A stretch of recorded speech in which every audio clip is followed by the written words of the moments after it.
सालेपुर छतिया भूत विभाग रास्ता 50 कोटी टंकार व्यय निर्मित रास्ता काम चलुवा बेले सर्वसाधारण जानिबा निमंते ना अच्छी किछि फलक ना किछि अच्छी अवधि ठाए ठाए ढलई होइथिबा बेले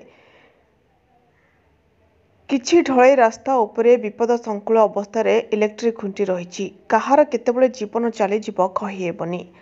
सालेपुर मुख्य मुह ढलई रास्तार जमी रहुछि पानी। सालेपुर रास्ता पार्श्वरे हेउथिबा ड्रेनेज निम्न मानर हेउछि बोली अभियोग आसुछि। ढुढु वर्षारे हेउछि ड्रेनेज काम रड निम्न मानर लगा जाउछि जहा अल्प दिन में भुशुड़ी पड़िबा आशंका करा जाउछि। सालेपुर मनोहरपुर रास्तार किछि जगार रास्ता अवस्था जेमिति छोट पोखरी होई जाइछि। अनेक बाटोई पड़ी खंडिया खाबरा हेउचंती। ए बाटरे डेलीवरी पेसेंट ठारू कॉलेज पिला स्कूल पिला यातायात मुख्य रास्ता होइथिबा बेले ठिकादार और पूर्त विभाग मधु चंद्रिकार हेउछि मनमानी काम। जेहेतु जनसाधारण असुविधार सम्मुखीन हेउछंती आगामी दिन में रास्ता संपूर्ण काम नहले पूर्त विभाग ऑफिस आगे धारणा देबे बोली चेतावनी दैछंती। सालेपुर पूर्त विभाग छतिया सालेपुर छतिया पूर्त विभाग रास्ता कंट्राक्टर मनमानी जोगु बहुत बाटो हैरान होउछनी। कोठी ढलई उपरे इलेक्ट्रिक पोल अच्छी तो कौटी रास्ता खाल खमा कंट्राक्टर संपूर्ण रास्ता काम न करी अधा पंचार काम कर बहुत क्षति क्षति होती बाटोई देखा कौन कहते जनसाधारण मनोहरपुर ये सालेपुर छतिया रास्ता अति शोचनीय अवस्था परिणत हो जाए।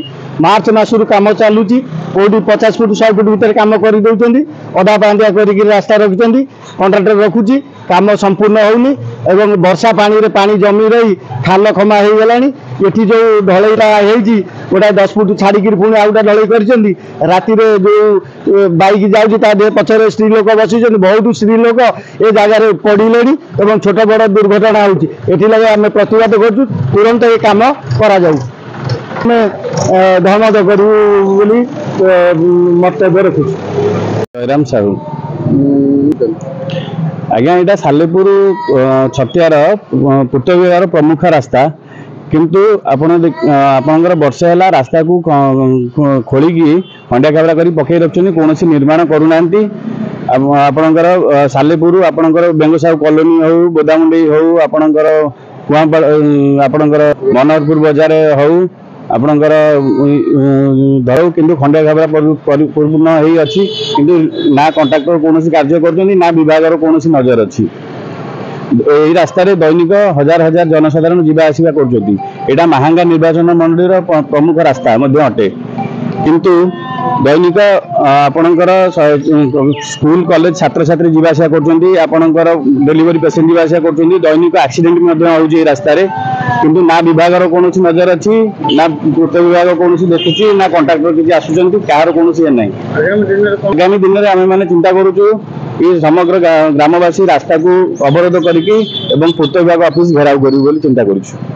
प्रसन्न मिश्र सालेपुर छतिया रास्ता एक मुख्य रास्ता जहाँ पर 2-3 जिलार संयोगीकरण होइछि। मुख्यतः यही रास्ता मध्य निर्भर करुच्ची आपणकर express highway Paradip express highway सहित यह मध्य संश्लिष्ट। यही रास्ता निर्माण पाई पाखापाखि 50 कोटी टंकार अटकल रही जहाँ आम पूर्त विभाग सूत्र जाचु किंतु रास्ता कार्य 50 कोटी टंकार व्यय होता रास्ता कार्य नामफलक कौन स्थान लगी ना अटकल एवं कार्यर अवधि एसबू किसी साधारण लोक जापारूना।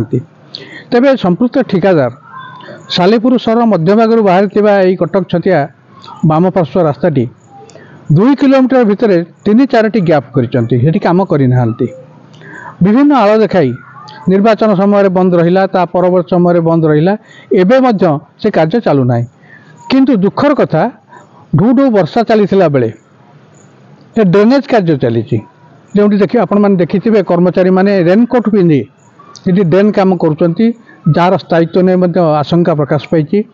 ड्रेन निर्माण संपर्क में जी धारणा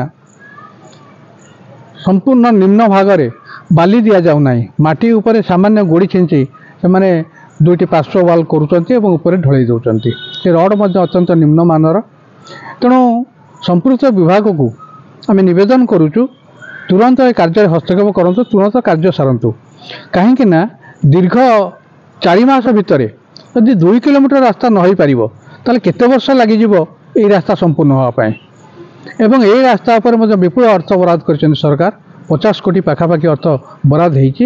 କିନ୍ତୁ ସେହି କଣ୍ଟ୍ରାକ୍ଟରମାନଙ୍କର ଖାମଖିଆଲି ମନୋଭାବ ଏବଂ ଏକାଧିକ ସ୍ଥାନରେ ଟେଣ୍ଡର ନେଇଥିବାରୁ ସେମାନେ ଠିକ୍ସେ କାମ କରୁନାହାନ୍ତି। କାମର ମାନ ମଧ୍ୟ ନିମ୍ନ ଧରଣର ହେଉଛି, ଯାହାଫଳରେ ସାଧାରଣ ବାସୀଙ୍କ ଭିତରେ ଏବଂ ସେ ରାସ୍ତାରେ ଯାତାୟାତ କରୁଥିବା ବିଭିନ୍ନ ଭାରୀ ଯାନ ଏବଂ ଯାତ୍ରୀବାହୀ ଯାନ ଏମାନେ ସମସ୍ତେ ଦୁର୍ଘଟଣାର ସମ୍ମୁଖୀନ ହେଉଛନ୍ତି। ତେଣୁ ତୁରନ୍ତ ନବନିର୍ବାଚିତ ସରକାର ଏ ସମ୍ପର୍କରେ ଅନୁଧ୍ୟାନ କରି ତୁରନ୍ତ ପଦକ୍ଷେପ ନେବାକୁ ଆମେ ଏହି ଅବସରରେ ନିବେଦନ କରୁଛୁ ଆପଣମାନଙ୍କ ମାଧ୍ୟମରେ। ଆମେ ବାରମ୍ବାର ସାଲେପୁର ଛତିଆ ପୂର୍ତ୍ତବିହାର ରାସ୍ତା ନ୍ୟୁଜ୍ ପ୍ରସାରଣ କଲା ପରେ ବି କଣ୍ଟ୍ରାକ୍ଟର କେଉଁଠି ଅଧା ଢଳେଇ ରାସ୍ତା କରି ଛାଡ଼ି ଦେଇଛି ତ କେଉଁଠି ଢଳେଇ ରାସ୍ତା ଫାଟି ଯାଇଥିଲା, ଏ ନ୍ୟୁଜ୍ ପ୍ରସାରଣ କରିଥିଲୁ।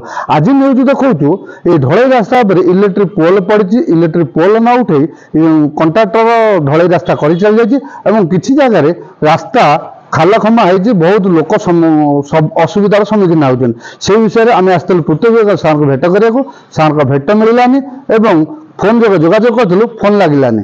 ଦେଖିବାକୁ ବାକି ରହିଲା ଯେଉଁ ଜନସାଧାରଣ ତେଜିଛନ୍ତି, ଯଦି ଆଗାମୀ ଦିନରେ କଣ୍ଟ୍ରାକ୍ଟର ଆଉ ଯଦି ରାସ୍ତା କାମ ନ କରେ, ଖାଲଖମା ରଖେ, ଆଗାମୀ ଦିନ ପୂର୍ତ୍ତବିଭାଗ ଅଫିସ ଆଗରେ ଧାରଣା ଦେବେ ବୋଲି ଚେତାବନୀ ଦେଇଛନ୍ତି।